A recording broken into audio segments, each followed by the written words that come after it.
राजे, मला तुम्हाला हे विचारायचं आहे की आता प्रामुख्यानं हा प्रश्न सर्वाधिक चर्चेला जातोय तो मराठवाड्यातून, ती अस्वस्थता जास्त आहे ती मराठवाड्यातून. मराठवाड्यासाठी वेगळ्या प्रकारचा निर्णय काही घेतला जाऊ शकतो का, एक प्रश्न माझा आहे. दुसरा, मराठा समाजाचा जो व्हॉल्यूम आहे तो खूप मोठा आहे, म्हणजे संख्या खूप मोठी आहे. 58 लाख नोंदी मराठा समाजाच्या आहेत, म्हणजे जवळपास 2 ते 3 कोटी इतकी लोकसंख्या ऑलरेडी ओबीसी मध्ये आलेली आहे. उरलेला जो 2-3 कोटी समाज आहे तोही समाज पुन्हा ओबीसी मध्ये आला तर मग हा व्हॉल्यूम आणि संख्या वाढेल.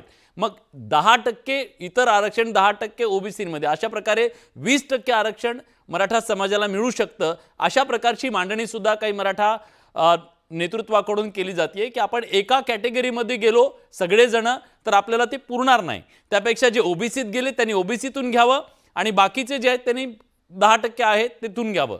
या मांडणीला तुमचं काय म्हणतं याच्याबद्दलचं? मला थोडंसं मगाशी तुमचा प्रश्न तर मी घेतोच हां. आपला चर्चेच्या अनुषंगाने. नरेंद्रजी पाटलांचा मी आदर करतो. नरेंद्र पाटलांनी माझा 2 ते 3 वेळा सत्कार केलेला आहे आणि सत्कार केला म्हणून नाही तर माझं त्यांच्याकडे एक अण्णासाहेबांविषयीचं असलेलं एक मोठा आदर माझ्या मनामध्ये आहे आणि त्याविषयी मी त्यांचा फार वेळा भेटण्याचा आमचा योग आला.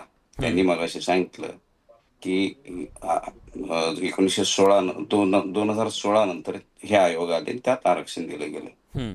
मला थोडंसं सांगायचं, मी त्यासाठी ऐतिहासिक निर्वाळे मुद्दाम दिले, त्यावर इथं चारही मान्यवर जे आहेत ते बोलत नाहीयेत. आणि हे ऐतिहासिक जे मांडणी आपण तिथे केली यापूर्वी, ती अशी तुम्ही जी म्हणालात की त्यांनी ती मांडावी, तर तुमच्या माहितीसाठी जे 175 PIL आहे माननीय उच्च न्यायालयामध्ये, त्या 38 याचिकांमध्ये आमची एक याचिका होती. त्या याचिकेचा नंबर आहे, लिहून घ्या, WP स्टॅम्प नंबर 2126. या संपूर्ण याचिकेमध्ये आमचे सगळे मुद्दे, मराठा कसा कुणबी आहे किंवा मराठा हा कुणबी हा जो वर्ग आहे, हा कोणतीही जात, पहिली गोष्ट इथे कन्फ्युजन जातीचं करतात. व्यवसाय आधारभूत जात केली जाते, जात अशी जात आलेली नाहीये. हा मुद्दा कोणी मांडत नाहीये. बर, 1942 सालापर्यंतचा मुद्दा कोणी मांडत नाहीये. पण सर राजश्री शाहू कुणबी नोंदी महाराजांचा इतर मुद्दा कोणी जातींमध्ये मांडत सुद्धा नाही. सापडल्या गॅजेटमध्ये, त्याचं काय करायचं मग? त्या मग आधारे समजा ब्राह्मण समाजाच्या काही नोंदी मराठवाड्यात सापडल्या, जैन समाजाच्या कुणबी म्हणून काही नोंदी सापडल्या, त्या नोंदींच्या आधारे ते समाज उद्या म्हणू शकतील आम्हाला सरसकट तुम्ही कुणबी करा आणि मग आम्ही सुद्धा आरक्षणाचे हकदार आहोत. मग एक बरोबर पेच आहे, अधिक मोठा होऊ बरोबर शकेल आहे, नाही यातून? बरोबर. गॅझेटियर प्रमाणे ज्या नोंदी आहेत, व्यवसाय आधारभूत ही जात आलेली आहे, लक्षात घ्या तुम्ही. हा, इथे कोणी इथं सांगू शकत नाही माझी जात हीच आहे, लक्षात घ्या. पण मग कारण निर्वाळे तुम्ही जे म्हणता, हा, निर्वाळे, आता तुम्हाला दुसरा गोष्ट सांगतो. मुस्लिम कम्युनिटीला आपल्याला ओबीसी आरक्षण आहे, याबद्दल कोणाला काय म्हणायचंय? नाही, आहे ना, मराठा किंवा आपल्याकडे आहे ना, कुणबी, ओबीसीतलं आरक्षण आहे त्यांना. कोणाला काय वाद आहे याच्याबद्दल? माझ्या माहितीप्रमाणे नसावा. नाही. 182 183 जाती 1967 साली होत्या. मराठा किंवा कुणबी हा वाद होता? नव्हता. 67 सालानंतर 2 जाती ऍड केल्या, माळी आणि तेली.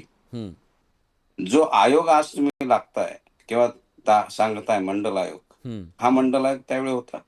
3 दिवस हा मंडल आयोग महाराष्ट्रात येतो ज्यावेळेस देशात आणि राज्यात साधारण 9 ते 10 राज्यांमध्ये इलेक्शन होते. देशामध्ये या सगळ्या राजकीय घडामोडी त्यावेळेस तत्कालीन चालू होत्या. ज्यावेळेस मोरारजी देसाईंनी या बीसी मंडल यांचं नाव या महाशयांनी 10 ते 12 महिन्यामध्ये माझ्या माहितीप्रमाणे 2 सरकार खाली खेचली. 2 सरकार. म्हणजे राजकीय इच्छाशक्ती असलेले व्यक्तिमत्व अशा मंडल आयोगाची, आता ह्या वैयक्तिक झाला, अशा मंडल आयोगाचा अहवाल इंदिरा साहनीमध्ये आपल्याला पहिल्यांदा ऐकायला आला.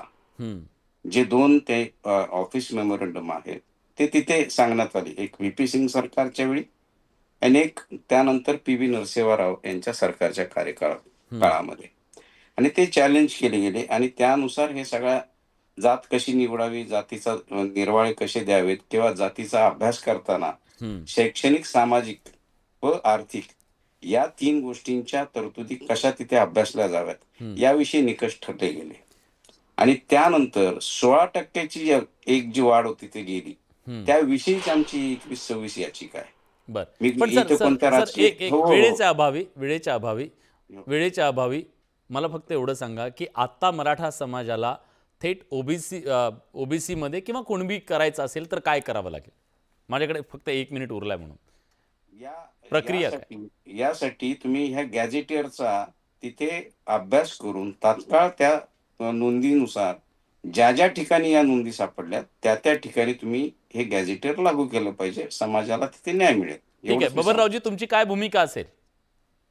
अगदी थोडक्यात, वेळ संपलाय माझा. नाही आमची हे बघा, हे बघा सर्वच आहे की ज्यांचे वडील आजोबा पंजोबा खापर पंजोबा, आता सर्व वक्त्यांनी जे बोलले त्याप्रमाणे या चौघांपैकी कुणाच्या तरी महसुली किंवा शैक्षणिक कागदपत्रावर कुणबी नोंद आहे, त्या सर्वांना प्रमाणपत्र दिले जाते आणि त्यांना ओबीसीची पण प्रमाणपत्र मिळते.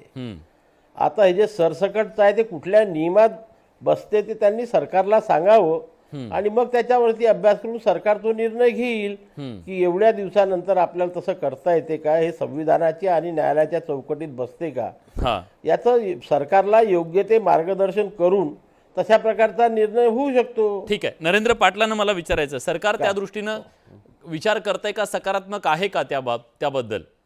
साहेब, माझ्या गावी पण आहे ना, कुणबी ज्या वेळेला नोंदी शोधल्या गेल्या, मोजून 25 ते 30 लोकांना फक्त त्या ठिकाणी कुणबी हे प्रमाणपत्र मिळालं. आता बाकीच्या गावांना कसं त्या कुणबीमध्ये घालणार? आज जी चर्चा चाललेली आहे, या गॅझेटियर लागू करा चर्चेमध्ये म्हणतायत ते. सरसकट लागू करण्याकरिता राज्य सरकारला धोरण ठरवावं लागेल ना. मग काय राज्य सरकारला फक्त एकच समाज आहे का? मग सगळ्या समाजाबद्दलचा निर्णय घ्यावा लागेल. तुम्ही 2-3 दिवसापासूनचं वक्तव्य पाहिलेलं आहे की बाबा आम्ही कुणाचं काढून कुणाला देणार नाही आणि आम्ही कुणाला कमी पडू देणार नाही, ही गोष्ट भूमिका सरकार त्या ठिकाणी मांडते. मग अशा वेळेला सरकारची भूमिका स्पष्ट आहे, ज्यांच्या नोंदी घावल्यात त्यांना मिळालंच पाहिजे आणि त्यांना मिळालेलं आहे. आता या सरसकटाच्या मुद्द्यावरती परत कोर्टामध्ये गेलं पाहिजे वकील साहेबांच्या नेतृत्वाखाली, कारण त्यांचा 2016चा मला वाटतं अनुभव जास्त असल्यामुळे त्यांचा सल्ला घेऊन परत कोर्टामध्ये गेलं पाहिजे.